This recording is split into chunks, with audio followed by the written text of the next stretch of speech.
So, our Sunday series this month is A World That Works for Everyone.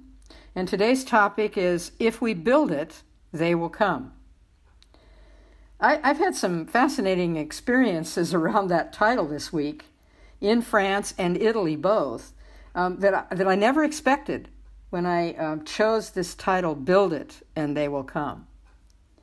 As you know, I'm a newbie at this international travel stuff, so most of my American-related expectations spring from what turns out for me to be somewhat narrow. Kind of like the streets in Florence and Venice, Italy, I have to tell you. The last time I rode a train cross-country across the in the United States, I was 8 years old. And this past week, I rode trains from San Rafael in the south of France to Nice, to Milan, to Florence, and into Venice, and back. Two of those trains are owned and operated by a private company named Italo, and they go 300 kilometers an hour. Now, that's almost 190 miles an hour, folks. And when you're shooting through the countryside and into tunnels in the hills and along the coast, that's an astounding experience, at least it was for me. The train systems in France and in Italy are astounding, too, because you can get so many places where flying would be difficult or even non-existent. And being in these cities that I mentioned to you, if you choose to rent and drive a car, well, I have to tell you, even the parking lots on Big Island look alluring to me after having seen and walked the streets of both French and Italian cities and towns. Parking is, well, maybe I should just say forget it. Many of the streets allow no cars. Others only delivery trucks and vans, and no parking for obvious reasons. Well, legally, no parking. Motorcycles and scooters are prevalent everywhere, and pedestrians have little, if any, right-of-way. Mostly they have courage. So it's been humbling for me to adjust to the vertical world of these ancient cities where my world has always been horizontal. You know, first in California and now on Big Island, where more things are built 1 and 2 stories and spread out horizontally across the land, as opposed to the buildings that go straight up and have absolutely no distance between buildings. They are jammed right up against each other. The main reason you can tell that they're a different building is because they're a different color than the one next door. So it's been a real experience for me, an eye-opening experience. So why am I telling you this? If you've been to these countries and others like them in Europe and perhaps Asia, you already know the answer, because there is such history in them that people flock from all over the world to see that. Not that Michelangelo or his predecessors built the statue of David expecting that planes, trains, buses, and cars would bring the world to it in Florence. And not that the lovely canals, the bridges, the homes, and buildings where business was and still is conducted in Venice were built expecting that same type of odyssey to unfold there either.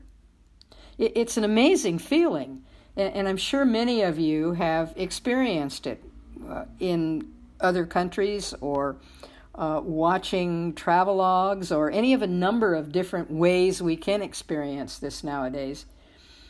But to be standing alongside a centuries-old painting or sculpture in a pair of $150 Hoka running shoes and taking pictures of it with your iPhone while listening to a recorded description of it in your earbuds is an amazing contrast between the ancient and the new.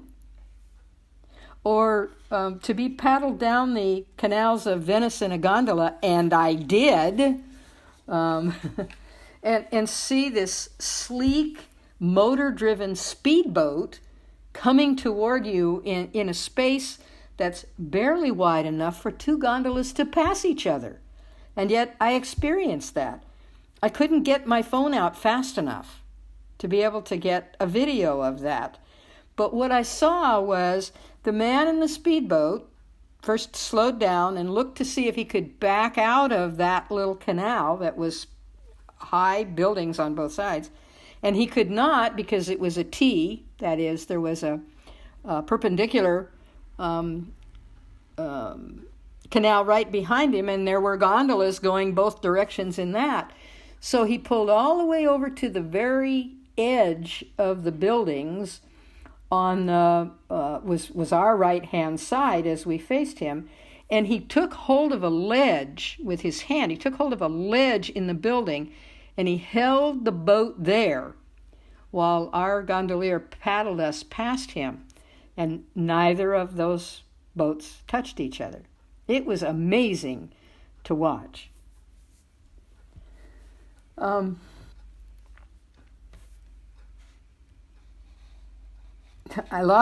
got so involved in telling you about that happening that I lost my place here. So hold on for just a moment. I'll be right back to you. But in any event, in these cities and even in the countryside that I saw flying by, going to and from Venice and Florence, these are the things that were built, some of them centuries ago. And now they are being maintained, which is a huge undertaking for many of these buildings as they age. And there is no denying that they, meaning the peoples of each generation since they were built, they have come. Many of these sites in SIGHT sites in France and Italy have religious ties, as most of you know. On almost every hill in the countrysides, there's a church. In Tuscany and Chianti, from a distance, I couldn't tell the churches from the wineries on those hills. And I have to tell you, I never had that challenge when I went to the Napa Valley. So it's very impressive when you realize what it must have taken to build these churches and these massive buildings that are still there, and that many of them were built on the top of hillsides that, very frankly, I didn't see any roads up to. So at some point in time, an amazing amount of work to build occurred. And now people come from all over the world to see that. I stood in a cathedral in Florence this past Wednesday, and I looked straight up for a very long way. It was huge. The murals and the gold leaf on the walls and the ceilings was exquisite. The hand-laid mosaic floors were a tribute to a tile layer who may have spent most of his adult life placing those tiny little tiles on that floor. Unfortunately, no picture taking was permitted, so I don't have pictures or video to show you the intricacies of those designs, of those colors, the extent of the work done. But they built it, and now people come and come and come. The questions that went through my mind, though, went like this. Was this built so God would come? Or was it built so people would come? its message of beauty is unmistakable. And then I thought, gotcha. If you build it, they will come. Meaning the devout, the curious, sometimes the destroyers, the artisans, and the maintainers. But God is already within, around, through us all. In truth, each one of us is a temple of expression. And when we build and we thrive on that consciousness, we are that message. And that was an aha for me. Those are beautiful and cherished expressions of the past, and may very well have served, perhaps are still serving, to create or enlighten one to open up to the unlimited communion with Spirit. And if that's the case, if that's what it takes for some folks to open up to the universal love of humanity, then these monuments of the past continue to serve mankind. But are they necessary?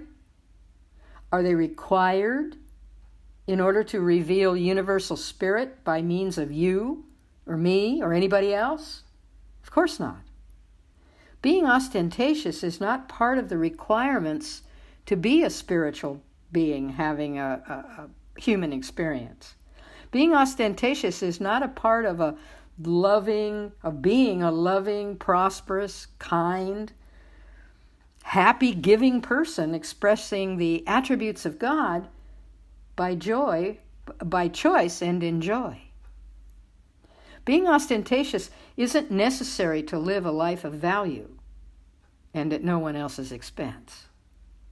In a world that works for everyone, we can do all of the above because we can and because we thrive on it. And this was one of the reasons I asked Gail what the affirmation was today. Our Science of Mind magazine message for today is titled The Solidity of Today. And the quote directly beneath it is from Rabbi Michael Lerner. And the quote is this: "Idolatry," he says, "is believing that what exists now is the only possibility." I hadn't read that before I visited these places I've just been talking about. I hadn't even read it before I started preparing this talk, which delighted me because when I did read it, it's so in line with my thoughts and my experiences from this past week. Rabbi Lerner is an author, a college professor, and a spiritual leader. He is the rabbi of the Beit Tikkun Synagogue in San Francisco, California. And one of his 11 books is titled Spirit Matters. Power on Bluetooth pairing. We okay, Gail? Yeah, we're good. Okay. The title of his book is Spirit Matters, Global Healing and the Wisdom of the Soul. He's both outspoken and progressive and has been described as one of America's most important spiritual teachers, a contemporary prophet whose insight and visionary thinking has already had a profound effect on American culture and thought. Additionally, though, he is passionately committed to transforming global capital towards a new bottom line, in which institutions, legislation, and social practice gets judged to be efficient, rational, and productive. Not only to the extent that they maximize money and power, but also to the extent they maximize love, caring, kindness, generosity, and ethical and ecological sensitivity. To enhance capacities to respond to other human beings as manifestations of the sacred, and to enhance our capacity to respond to the universe with awe, with wonder, with radical amazement at the grandeur of all that is.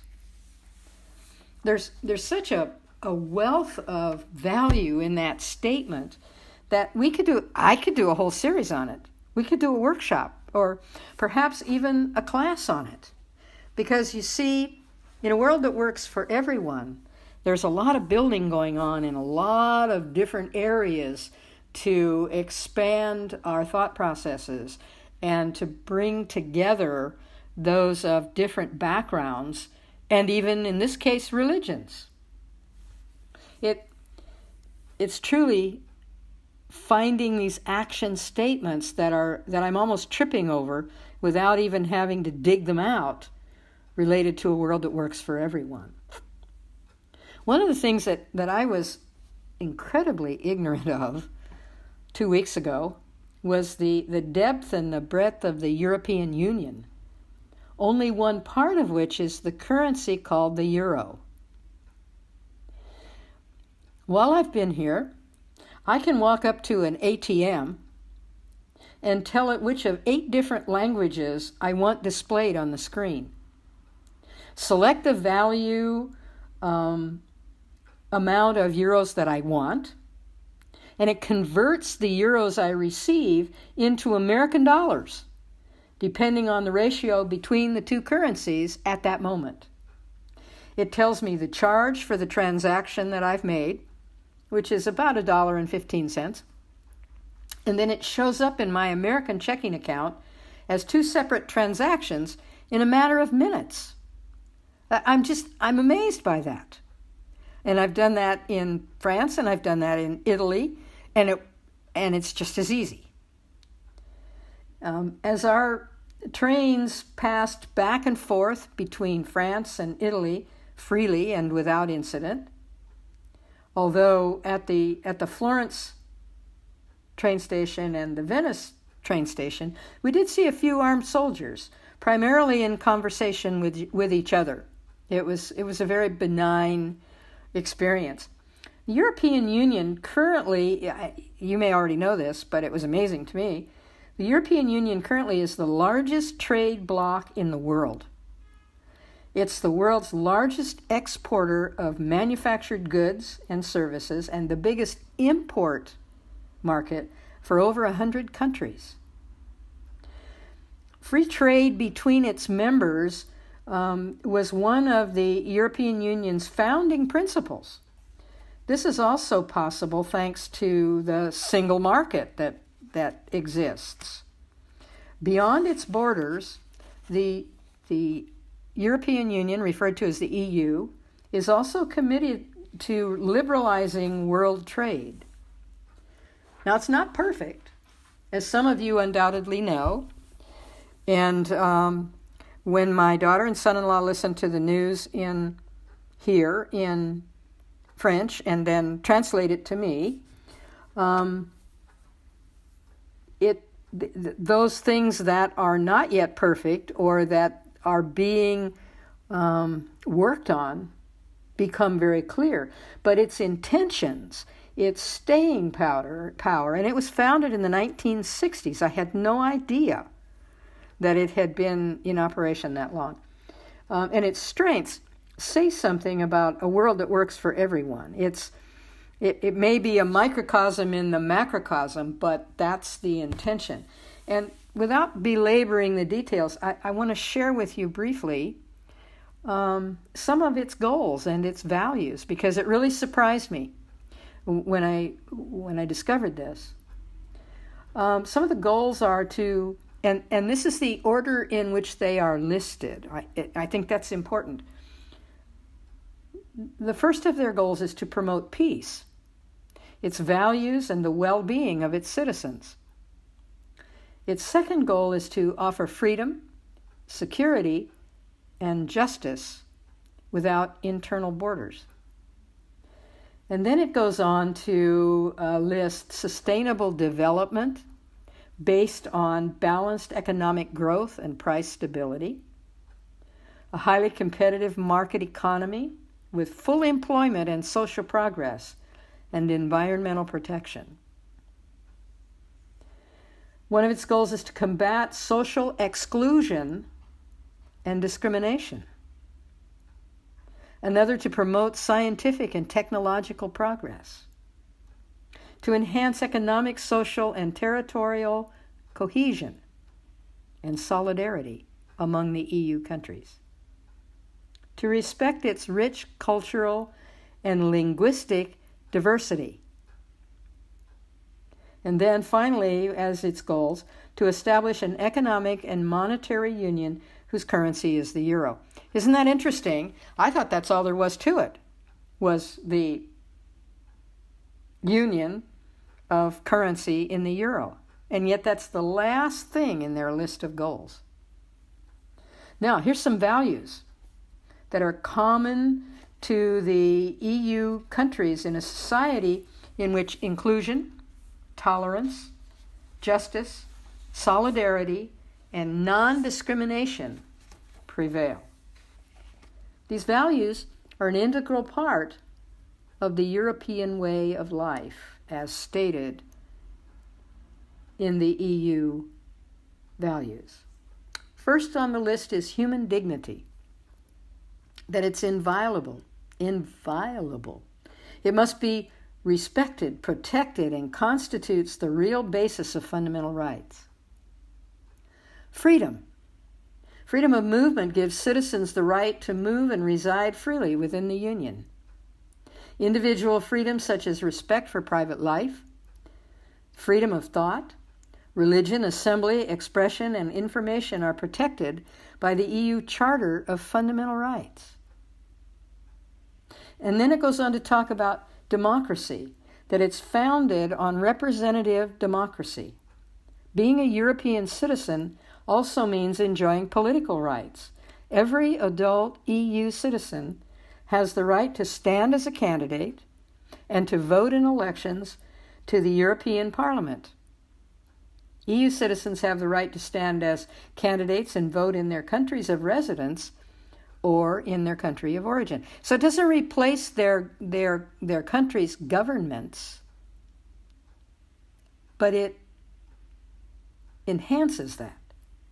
And then equality is one of their values. It's about equal rights for all citizens before the law. The principle of equality between women and men underpins all European policies and is the basis for European integration. It applies in all areas. The principle of equal pay for equal work became a part of the Treaty of Rome in 1957. Although inequalities still exist, the EU has made significant progress.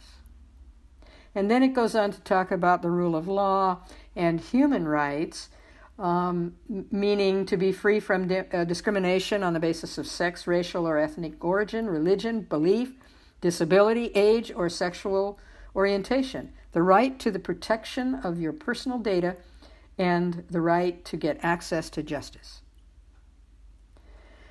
So whatever else you may glean from this talk today, my wish is that you hear in my experiences that other countries, societies, other religions are also supporting a world that works for everyone in ways that we haven't necessarily known about and may not yet be ready to agree with totally, but with dedication and purpose. For me, it's a booming voice reminding me that God is all there is, everywhere, equally present, building by means of each one of us. And so it is. And so it is.